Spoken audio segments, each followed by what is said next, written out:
Salut à tous, c'est Maïna, j'espère que vous allez bien et aujourd'hui, comme vous avez pu le voir dans le titre, on va faire une vidéo organiser son atelier dans un petit espace comme une chambre, un studio, etc. Donc la première étape que vous allez voir, ça va être de privilégier une étagère pour dégager le bureau qui sert aux devoirs, PC, etc. Et la deuxième étape ensuite, ça va être organiser les parties par différentes boîtes, puis à la fin, organiser ses créations par section. Donc pour commencer, il vaut mieux privilégier une étagère pour dégager le bureau, tout simplement parce que quand on travaille, quand on rentre des cours, je parle spécialement pour les lycéennes, collégiennes ou même celles qui sont à l'université, on a plutôt envie d'avoir un espace assez propre. Ensuite, j'ai installé aussi un tableau pour pouvoir mettre des petites cartes de visite et mes annotations.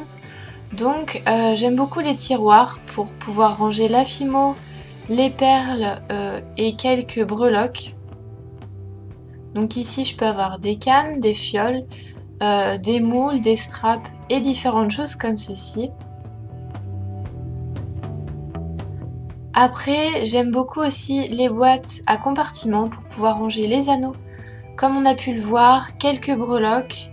On peut aussi ranger des perles et diverses choses.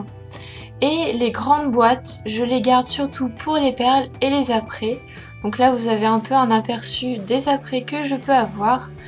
Donc j'ai 3 couleurs, argenté, or et bronze.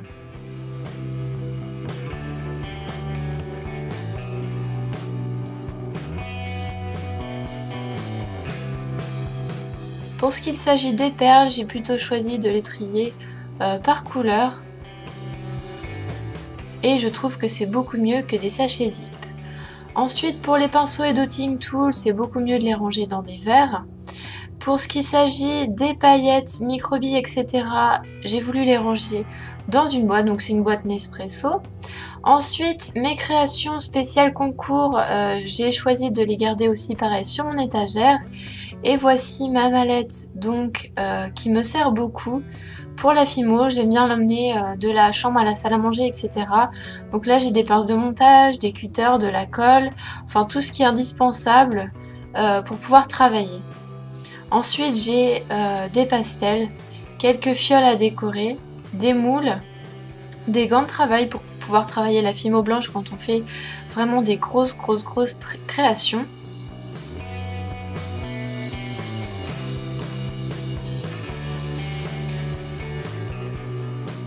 Ensuite, j'ai des boîtes à nana qui me servent à ranger divers trucs comme des étiquettes. J'ai aussi des marqueurs, du vernis fimo et un rouleau transparent en acrylique. Ensuite, à côté dans une boîte, là c'est les boîtes Ikea en tissu, je range toutes mes peintures, que ce soit acrylique, paillettes, ça peut être aussi chantilly et coulis. Les mêmes peintures gouache. Pour la dernière étape, c'est l'organisation de ces bijoux. Donc là, par exemple, ce sont des tableaux de peintre sur lesquels j'ai mis des clous et des rubans pour décorer, auxquels j'ai accroché tous mes colliers. Pour les bagues, j'ai fait un peu la même chose. J'ai utilisé ce qu'on peut trouver dans les cartons, par exemple d'ordinateur, etc.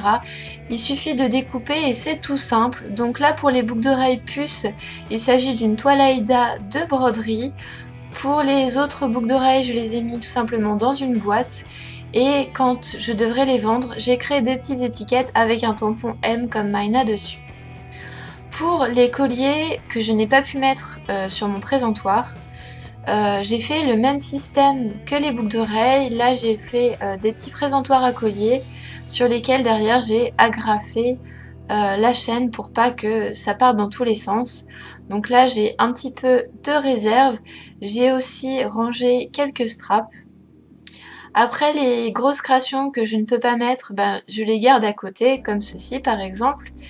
Et j'aime beaucoup faire des étiquettes. Je sais que si jamais j'ai une brocante à faire ou quelque chose du style, ça pourra me servir à marquer les catégories d'objets et le prix minimum.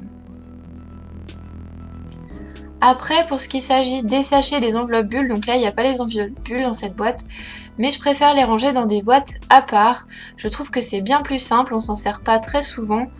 Donc ça peut servir à tout, conserver la fimo, mettre des perles dedans, etc. Donc voilà l'aspect général, encore une fois, de mon étagère.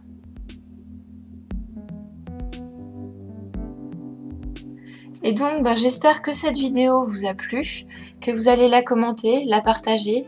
Et n'hésitez pas à me demander des conseils si vous voulez savoir vraiment comment s'organise mon atelier un peu plus en profondeur. Demandez-moi, j'hésiterai pas du tout à faire cette vidéo. Et puis je vous dis à la prochaine.